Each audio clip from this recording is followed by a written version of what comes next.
இன்னைக்கு நம்ம பார்க்கக்கூடிய குலதெய்வம் என்ன அப்படின்னு பார்த்துட்டிங்கன்னா பெரியாண்டவர். இந்த பெரியாண்டவர் அப்படிங்கிறது யாருடைய சொரூபம் அப்படின்னு பார்த்தீங்கன்னா சிவபெருமானுடைய சொரூபம் அப்படின்னு சொல்லலாம். இந்த பெரியாண்டவரை குலதெய்வமாக எடுத்துட்டு இருக்கிறவா ரொம்ப விசேஷகரமான குலதெய்வம்னு சொல்லலாம். சட்டுன்னு வேண்டிய வரத்தை கொடுக்குவார். எப்படி உடனே வரத்தை கொடுக்குறாரோ உடனே வரத்தை கொடுப்பார்.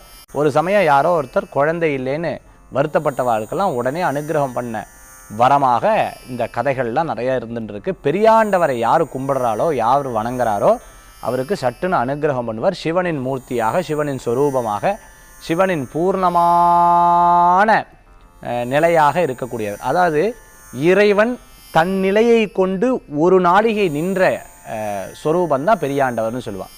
தன் நிலையை கொண்டு நிற்கும் பொழுது என்னன்னு கேட்டல்னா யார் வரம் கேட்டாலும் கொடுக்கக்கூடிய அந்த சைத்தன்ய ஸ்வரூபம். சைத்தன்ய ஸ்வரூபம்னா அந்த மூலஸ்வரூபமாக இருக்கக்கூடியவர். ஆக பெரியாண்டவர் குலதெய்வமாக கொண்டு இருக்கக்கூடிய எல்லாருக்கும் உடனே அனுகிரகம் பண்ணுவார்.